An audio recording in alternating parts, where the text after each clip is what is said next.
Hi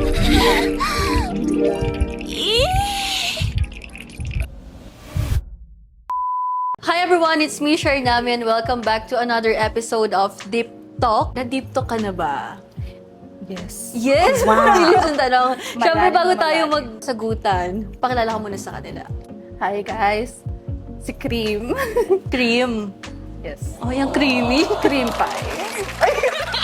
Pie pagkain kasi. Ano ang Favorite ko pangalan yun. niya ay? Trisha. Trisha. Akala ko Cream. Ay, ano ba? Pangalan mo? Hala. Wala na tayo. Nahuli na ako ng mga ano. Okay. So, ikaw ay isang Model. model. Ayan, freelance model. Freelance model and cosplayer. Cosplayer. Sexy cosplayer. Pero Sexy. di man sexy. Hindi naman sexy ka naman. Gaano ka sexy? Look at my body. Diba? Ang bilis niya, Diba? te. Gastul. Hindi, sexy mo. Kailan ka nagsimula mag-model? Year 2021. Ganyan. 3 Ano years. lang, bale, wala talaga akong bala. Scroll lang ako, tapos may friend ako sa FB na model, sabi niya. Kulang ata sila ng model, ganun. Parang, ka na dito. Model ng alin, I mean, ano lang, parang shirt ano lang yun, fan shoot. Doon siya nag-start. Sexy agad. Hindi pa ako nagsisexy no. Kasi parang inosente pa talaga ako nun sobra. Siguro ano lang siya, casual shoot. Tapos biglang, sabi niya, pwede kang mag-sexy model, ganun. Doon na nag-start. Taray ako, takot-takot pa ako. Takot-takot kasi. Kasi inosente pa ako. So, Wala parang, pa talaga akong alam sa ganyan-ganyan. Parang tinaray ko lang experience. Kasi ano ako ma-experience. Gusto ko sinusubukan lahat. Ganyan. Ma-explore. Alam nyo na. gusto niya sinusubukan Oo. lahat. Mahilig ako mag-explore ng kung ano-anong bagay. Pero ngayon, nagsisexy photoshoot ka na. Yes, yun na. Cosplay din, no? Ano yung favorite na kino-cosplay mo? Marami anime. Minsan naman, galing lang sa wardrobe ko, ganyan. Pusa. Pusi. Yun yung favorite mo Yes. na kino-costume din. Sa mga cosplay ko ngayon, sa mga sexy, nagko-content din ako. Ng, NSFW. yun yung term, Yeah, NSFW. Not safe for work. Yes, Yan. NSFW nga. Hindi safe sa work. Kaya ako dadalhin sa work. Natawa ako. Yung pagko-cosplay mo ay sabay sa pag-freelance model nung pinasok mo yung modeling. Yes. Sabay na year din. Yes. Halos. Oh, so Parang ano lang siya, 1 month, casual lang ako. Try ko daw mag-sexy model kasi may ganon, may pera, ganyan. Doon na may lumapit na, ay, pwede kang yung mga sexy picture mo, pwede mo pala ibenta, gano'n. What? Nabibenta ko? Like, gano'n. kaya ka napasok sa pagsasell ng contents. Meron nag-approach sa'yo Yes, na na-model in-encourage din. ka na pwede mo mapagkakitaan. Sabi niya, maganda yung shot mo, gano'n.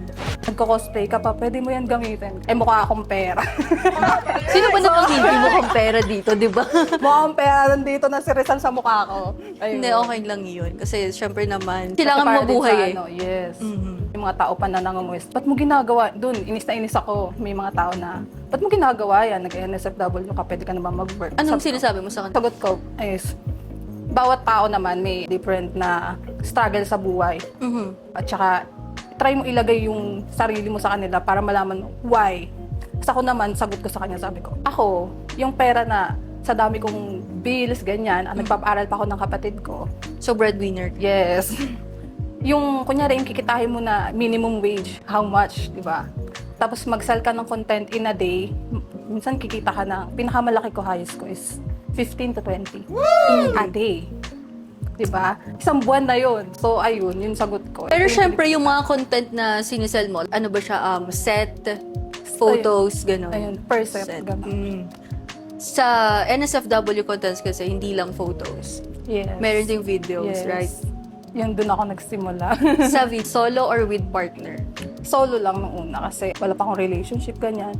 Tsaka hindi pa rin ako sanay na gumagawa-gawa ng gano'n, kaya nagsasolo lang ako. So, ina-explore mo muna yung Parang sarili mo solo. that time. Tapos hanggang sa nagkaroon ka na ng kapartner din. Buti okay lang sa partner mo. Nung una, okay lang. Doon kami napunta sa toxic-toxican kasi hindi na nagigets, ganyan. Minsan sinasabi ko, tayo naman yung gumagawa ganyan-ganyan. Oo, kaysa naman makipag-partner ka sa iba. Pero Or kaya yung walang mindset mo as NSFW content creator kasi, syempre, for sure, habang pinapanood ng iba to na medyo close-minded, sasabihin nga naman talaga nila, kaya mo maghanap ng iba pang Oo, na trabaho. kaya mo pang i-explore yung sarili mo sa ibang field na baka pwede mo ma-discover. Pero kasi, bilang breadwinner, kailangan mong kumita na. Sa tingin mo ba, ang pagsasell ng contents, easy money ba? Easy money siya. May mga risk naman, syempre. May mga risk na sasabihin nila. Di ka ba natatakot na ganyan-ganyan? Sa hirap ng buhay, isipin mo pa ba yun? Parang ganon. Tsaka kung masaya ka naman tsaka feel mo na ni-embrace mo yung body mo. Kasi parang minsan sa paggawa ng content, minsan nakikita mo yung sarili mo. Dati kasi bababa talaga confidence ko. Hindi ako pumapasok sa mga model-model, sexy. Ngayon Ayoko naman. ganyan. Pangit katawan. Ngayon naman. Sabang tumatagal, nakikita ko yung mga picture ko. Na-appreciate mo siya. Ang sexy ko dito. Patagal ng patagal, tumataas yung confidence mo. Mas lalo kong minahal yung sarili ko. Tapos mas lalong yung mga bumibili ng content na, ang sexy mo, ganyan-ganyan. Doon ako nabubuhayan. Mas na-appreciate mo yung sarili mo. Minsan meron na yung nakaka-appreciate, nakakaintindi, bakit mo siya ginagawa. Sa mga bashers naman, paano mo nahahandle? Kasi nga, sabi mo, mababa ang self-confidence mo dati. Ngayon ba, nakaka-apekto pa rin ba yung mga bashers? Hindi na. Walang pake sa inyo. Tandaan niyo yan. Tsaka lang. Minsan, di ko na sila pinapansin Minsan nagpipilit sila na i-bash ka, ganyan, i-down ka. Ba't mo ginagawa yan, kababae mong tao, ganun. Sayang ganda mo, mag-work ka na lang. Iba-iba naman talaga kasi yung capacity ng tao. Minsan may feel nila sa work na burnout sila kasi parang hindi ako dito, hindi, yung skills ko, ganun. Doon nila nakita yung passion nila, yung desire, eto yung gusto ko. Masaya ka na, kumikita ka. So, Tulad ko, nagagawa ko yung photoshoot, yung sexy shoot. Gusto ko na siya kasi yung confidence ko tumataas, Na-embrace mo masaya talaga ka, yung tapos sarili yung mga affirmation ng ibang tao na ang ganda mo, ang sexy Totoo mo. yun. Totoo yun. Diba? Marami rin akong na-encounter Mas lalo kang na masaya. adult content creator na tumaas yung self-confidence nila. Proud na sila. Tsaka syempre, di naman tayo perfect body. Yes. Diba? At bilang babae, pag may nakaka-appreciate, lalo tumataas. Ngayon, nabanggit mo na meron kang karelasyon. Hanggang ngayon? Tama? Ex? Ay, ex na. Ex na. Ex na. Okay. So, Yan, naging toxic siya kasi dahil sa Ako- career. Yes. Dahil sa career. Last 2022, nilapitan ako ng Viva Max. Sige, subukan mo pumasok dyan, maghihiwalay tayo. Dahil mahal ko siya. Sinunod mo siya? Oo, sinunod mo siya. Hindi So, ako parang sumali. relationship over career na, ano, love. Pero habang tumatagal kasi, pag pinili mo muna yung ibang tao kaysa sa sarili mo, madadown ka talaga. Nakita ko doon na parang yung career ko, hindi na ako masaya. So, pinagsisihan mo Yes. na Nasasakal ka na. Kasi pag mahal ka ng tao, mahal ka, maintindihan ka. Merong mga tao na mahal ka kasi kailangan ka lang. Ouch! Oo. Kailangan Iba ka lang. yun. Nakukuha lang nila yung yung desire, yung love. Pero hindi nila mag-give back. Hindi niya mag-give tapos back yung nadagdagan pa nung paggawa ng Oo. content. Kunyari mahal ka niya, sobrang higpit niya sa'yo sa ganun. Pero yung love, hindi anuhan yung level ng love mo. Kinukulong ka lang niya pero hindi ka niya mahal. Mahal ka lang niya kasi kailangan ka niya. Ayaw ka niya mawala. Ang lalim ng... Yeah, ganun. Pero mahal mo pa rin siya ngayon o hindi na? Na-fall out of love eh. Na-fall out of love na. Iba kasi yung pagmamahal sa nananakat. Totoo naman. Ayaw ka niya na pumasok sa ganung industry rin. For you, syempre gusto mo na explore yun. Sabi niya, pwede ka naman mag-work, ganun. Lagi kong sagot, ikaw ba? Kontento ka na ba? Di naman porket nag-NSFW ka ay nagaganto ka. Masama ka ng tao eh. Minsan tayo pa yung pagbigay mabait. Gusto lang natin tumulong sa family natin. Hindi dahil para mag-spread lang para bastusin ka. Sinabi mo ba sa kanya yan na kailangan kasi natin Oo. to? Pinaliwanag ko na sa kanya. At Tsaka yan yung umpisa pa career lang. na pinili mo. Yes. Ganon. Pero syempre may mga close-minded talaga ipipilit nila na hindi, dapat mag-work ka na lang, pinababoy ka dyan, ganyan. Hindi lang naman dahil yun para mag-spread ka ng babastusin ng ibang tao. May purpose, ba't ka nagaganon? Tsaka may mga tao katulad ko na parang struggle ako ngayon. Pero meron akong limit na parang sabi ko, after ko makapag-ipon nito, stop na ako, ganyan. Sinasabi mo rin yan sa ex mo dati. Yes. Pero ngayon, dumating yung time na 1 year halos akong tumigil. Sobrang toxic na, sakal na. Wala na talaga nangyayari sa life ko. Wala na rin nangyayari din sa Oo, buhay walang mo. growth. Actually, ang hirap pag NSFW content creator. Mahirap naman talaga kapag nasa relasyon ka. Kasi minsan, Yun yung number golden one rule kasi dyan, selos. Golden rule daw pag nag-NSFW. No commitment, no No na. commitment. Kasi pares lang kayo masasakatan. Umiiyak siya. Nagmamakaawa ba siya sa'yo? Oo. Na tumigil ka na dyan? Mm-mm. talagang umiiyak siya. May time pa na parang magsusuicide na siya, ganyan. Anong take mo doon? Kasi gusto mo yung ginagawa mo at the same time, mahal mo yung tao eh. Pero hindi lang dahil dun sa kaya kami naghiwalay. Marami din siyang toxic. Parang yun lang din nirarason. Feel ko, hindi kami nagtutugma, kaya din nakipaghiwalay na talaga. Minsan kasi pag hindi ka nag-grow sa tao, hindi kayo nag-grow parehas. Ibig sabihin, hindi Kailangan kayo mo na i-let go. Kaya nyo i-let go. Kasi pares kayong fall out of love. Magsasakitan na lang kayo. Welcome sa Spit or Swallow. Anong mas gusto mo ba? Spit or swallow? Depende. Depende. So, ayan. Yung alak. Pag-healthy yung okay. alak. Pag-healthy yung alak. Spit or swallow is like truth or dare. Ayan. Spit pag yung mga sasagot ka sa tanong. Danora. Swallow naman kapag ayaw mong sagutin yung mga tanong ko. Or kapag uncomfortable sa'yo or ayaw mong ibulgar. Ikaw, nasa sa'yo yan. Bulgar natin. Parang nakakonsensya, no? Para malaman yung lahat. So, parang hindi ka makakainom pa lang ayun. Okay. Inumin ko pa rin. Alak na alak ako eh. Okay, sige. First question. Na-try mo na ba ang public sex? Yes. Saan? Beach. Sabi. As in, anong oras? Anong oras? Anong oras? Hindi kasi syempre nakakailang, Gabi. di ba? Gabi siya. Naalala ko nun that time. Bali, ko siya eh. Kapapi yung guwapa. Basta ganun, ka-MU ko siya. Siguro mga 12 ng gabi yun. Tapos nailawan kami ng mamangka. Yun. Yun lang. Pero mas exciting siya. Tumataas May thrill yung kasi libido. Oh, may siya. thrill. Ang wild Mga- bala niya, parang hindi siya makakainom. Pero okay lang naman. Naging part ka na ba ng love triangle? Or naging kabit ka na ba? Swallow. Oh, no, Spit no, or no, swallow.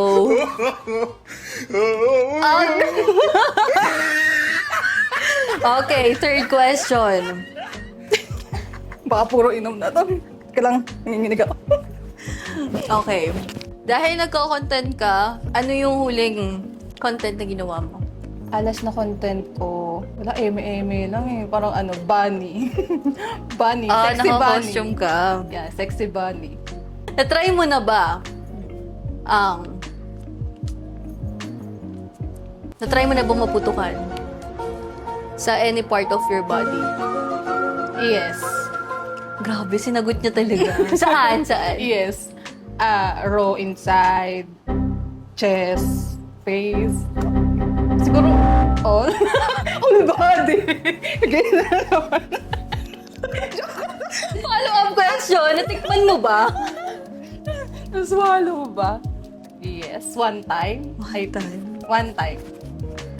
Depende kung healthy. Sinaswallow ko ang alak. Okay. Ito next. Nakatry ka na ba ng older guy? Yes. Yes, 10. Daddy, chill. Parang lahat yes. Pinaka-older, sagutin ko. Alam mo na kung sino nga. Pinaka-older, 46 years old. Yes. May daddy issues. So, yes, mahilig ka sa mga daddy-daddy pa. May daddy issues. Bago ko tapusin ang episode na to, maraming salamat. At Thank sinagot you mo din. yung mga tanong ko. Thank you din. At sinagot mo yung mga tanong. Na-hot seat, pinagpawisan, no? Pinagpawisan ka ba? Ayan. Pati bunbunan ko may pawis. Sige, meron akong mga huling mga katanungan sa'yo. Kung makakabalik ka sa araw na mapagdedesisyonan mong gumawa ng content o hindi, ipupush mo pa ba or hindi? Part na hindi na lang sana. Hindi na lang sana. Yes. Kasi may nakita ako ngayon na other purpose para mas may kitain ako. Marami na akong traumatic shit sa sa pag-NSFW na sana hindi ko na lang ginawa. Kaso ngayon, parang pinapanindigan ko na lang din siya. Kasi nandun na. pinapanindigan mo na lang din siya. Tsaka kumikita na rin ako ganun. Nasanay na rin ako eh. Pero ngayon, may other, may other choice. So it's like regret. 50 lang. Half. Okay. Yung pala, alam ba ng family mo na Yes. anong sinabi niya sa'yo? Wala lang, di naman na sila nag-react. Parang din siguro. Baka no choice na rin sila. Ganun. Okay, last question na. Anong mga natutunan mo? Mga natutunan ko is about trust, yun din, na huwag ka basta-basta magbibigay ng tiwala. Porque ako kasi mabait ako na tao eh. Mabilis ako magtiwala, pero once na nabali yung trust ko, nang once lang, hindi na ako nagbibigay ng second chance. Yun lang. Hindi naman masama magbigay ng trust, pero once na alam mo nang ginagago ka ng tao, once, never trust again. Open ka ngayon sa relationship? Siguro hindi muna. Career mo na? Yes. Bumabalik pa lang ulit eh. Okay yan, parang redemption. Kasi ano muna, sarili muna kaysa iba. Kailangan mo muna ma-up yung sarili mo. Na tas ready ka na, buo ka na ulit bago ka pumasok. Oh, ang galing.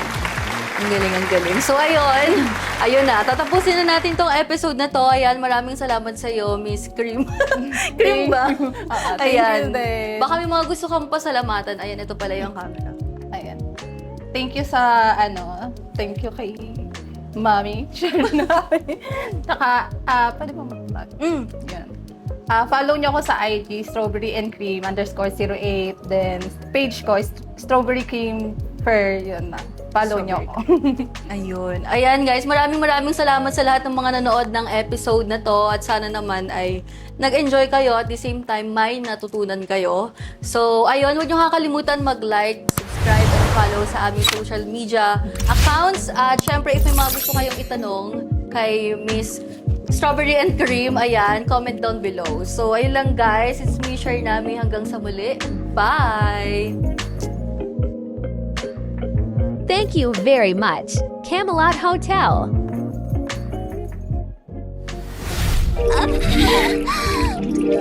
Eee!